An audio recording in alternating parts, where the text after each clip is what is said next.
Cheerio, bonjour. I'm still obsessed with Sarah Boone. I'm speechless that she returned that or rejected that plea. I'm still totally speechless.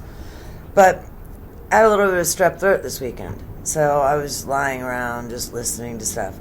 And I found a video from Carrie C. Tours Productions. I will put the link below. I made myself a note. And she was interviewing a man named Tyler who lived next door, or lived in the same complex as Sarah and George.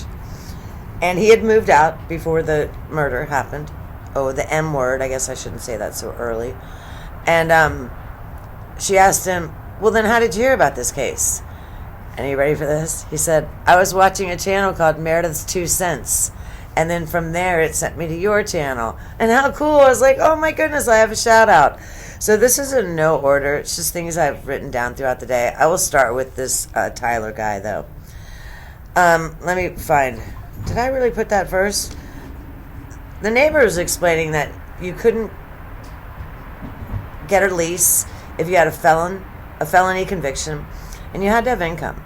So he thinks when Sarah first moved in, Brian was there a lot. And he, for the most part, thinks that Brian probably put his name there or, gave her his income to get her out of his life. But, excuse me, he also thinks that Sarah may still have been fulfilling Brian's physical needs. Because apparently Sarah admits he was paying her electricity bill and the hot water bill. So Lucas can have hot water and electricity. The kid was there one day a week, you wench. Brian made him very uncomfortable. He said that, I will link the interview. It's worth your time listening to. It's very good. Excuse me. I apologize. My nose itches. He said Brian had cross eyes. And I meant to go on to look at his testimony to see if I noticed it, and I did not. But I always thought Brian was a little odd. He's got a fantastic head of hair. My mother loved gray hair. She would have loved his hair. He never, ever saw Sarah walk her dogs, ever. He wondered about that. He thought about it. She claimed to have set up a little fence in the back, but there's a couple times the police go to the back of her house. There's no fence there. There's no fence there on, February 24th when the police are there. Who knows? But here's something else. I believe that she picked part of her attraction to George was his physical size. She was larger than he was, and she could physically dominate him, and obviously mentally dominate him. But the fact that she had a blind and a deaf dog, to me, that's just more almost manipulation. See what a great person I am? I have a blind and a deaf dog. And yet this guy said he never, ever saw her walk her dogs. This little girl, Carrie, I think that's her name, she has the cutest accent. But she pretty much said, why did you ever hang out with her? And this guy admits he was a junkie. He's been clean for 8 years, so God bless him. That it's when you see someone and they're actually worse off than you are, and so you sort of like them. And he brings this up in the interview. Pretty girls always have one ugly girl in their friend group. And I just... and then his last thing that he talked about, and I found interesting. She always snitched on the neighbors. She acted like she had an in. She was in with the management. The first time he met her, he was having a problem with his key for his mailbox. And apparently she gave him the manager's phone number and said, I'll take care of it. And he, right away, my first thought was, manager has nothing to do with it. The post office owns the mailbox. And then he makes that statement. But he had a dog, and his dog was not on the lease. It's a $500 deposit if you have an animal. But his dog's a service dog. And so in that case, the deposit is waived. And he did not have he was waiting on the letter from his doctor stating that his dog was a service animal. And he, for whatever reason, happened to mention that to her, and she turned him in. They received a notice on the door. Something else, he lived with his ex-wife at the time. He happened to mention to Sarah that he wasn't on the lease. And this was a Thursday afternoon. On Monday morning, they had a notice put on their door saying, you have 24 hours to put us on the lease.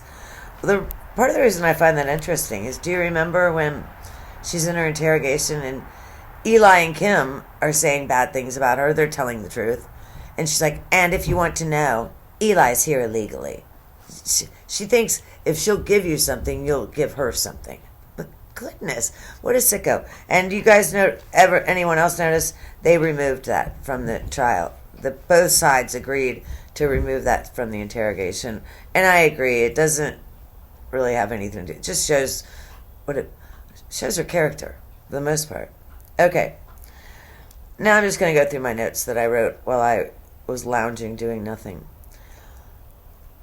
In one of her previous interactions with the police, and it may have been the one where she runs out the door and she's always asking for hugs from the cops. You guys notice that? Almost every time she's asking for a hug.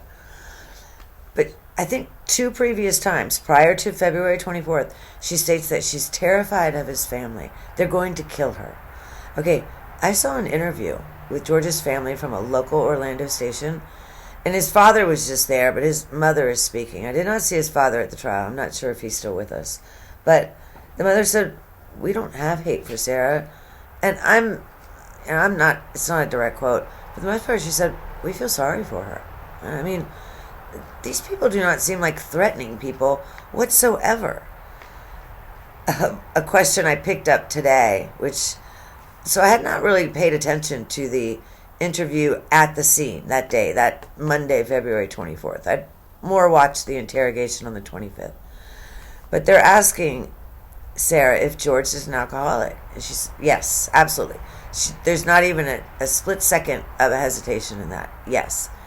And then Chelsea, the worst cop in the world, asked, will George's family say that you're an alcoholic?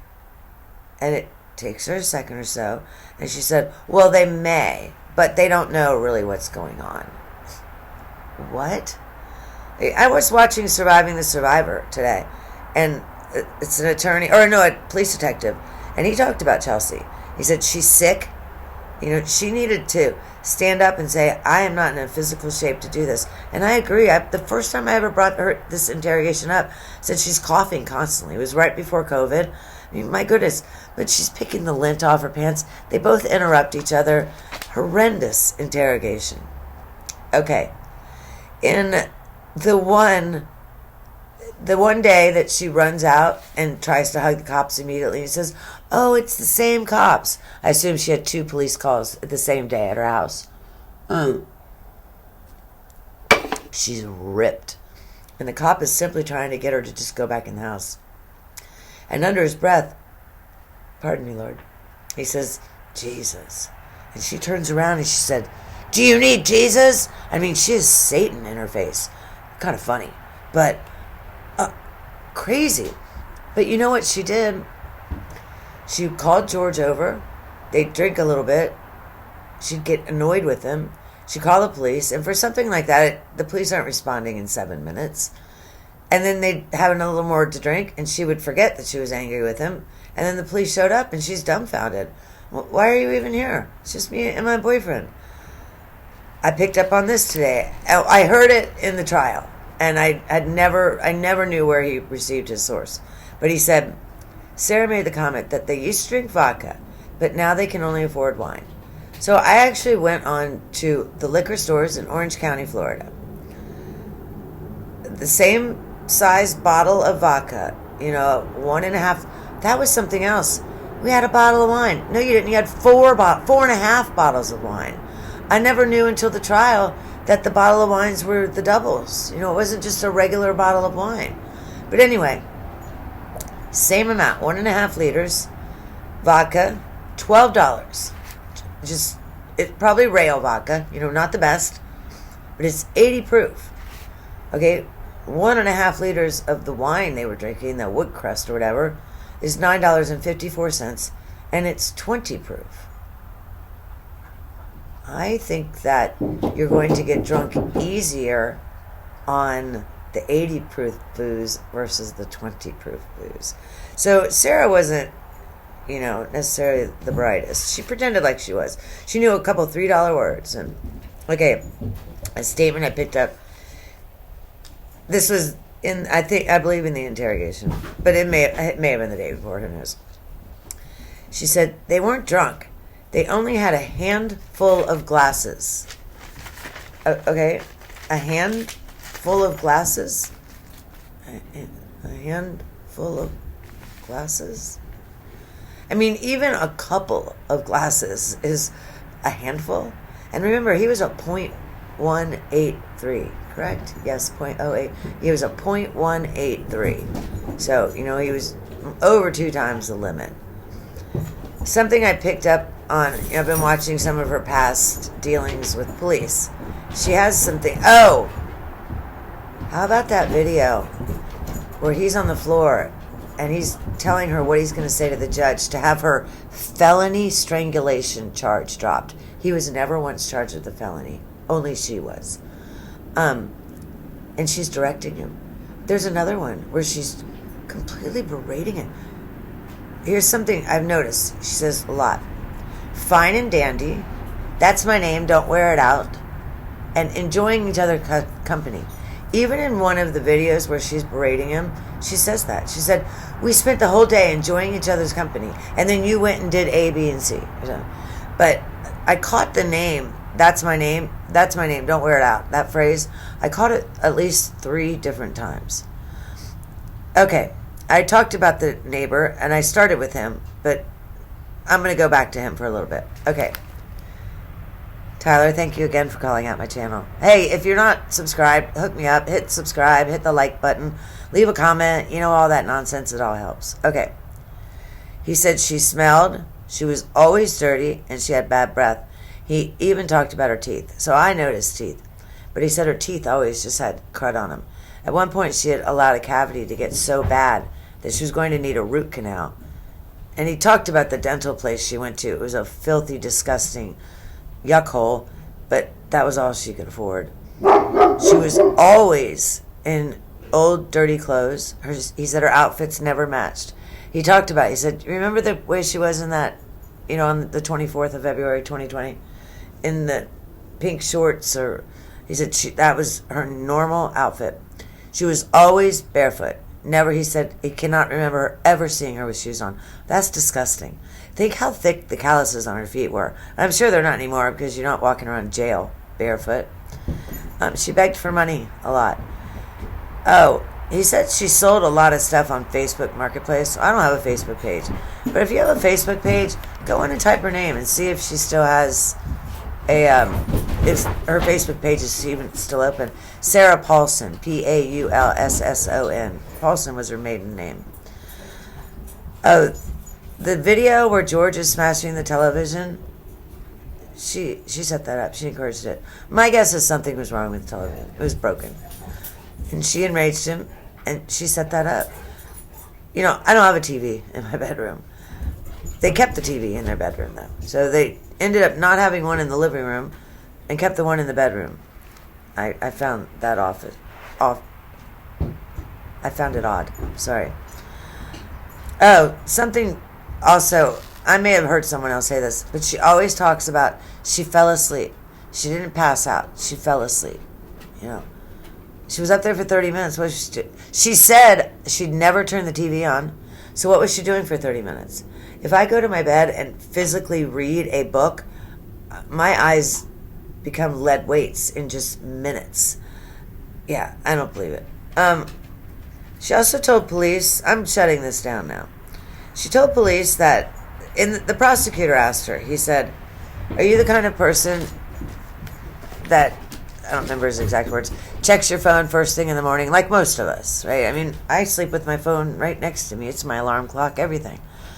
And she said, no, I leave it on the counter. Okay, well, previously, she testified that she was lying in bed ignoring Brian's calls. Do you know why she ignored Brian's calls? Because she didn't think it was fair for him to be bothering her while she was trying to get up. What an arrogant, nasty woman. I hope that she receives the absolute maximum. Someone said in Florida, life is life. I do not believe that's correct, but I should look it up. I'll do a little short about it. Tell me what sentence you believe she should receive. She would be out in 7.5 years. Now she has a minimum of, I think, 16 and some. Good riddance to her. If you're still watching right now, I'm shocked. I'm humbled. Hook me up. Hit like. Hit subscribe. Don't forget to vote on Tuesday. It's either World War III or great America again. God bless you, and oh my goodness, God bless this America. Bye-bye.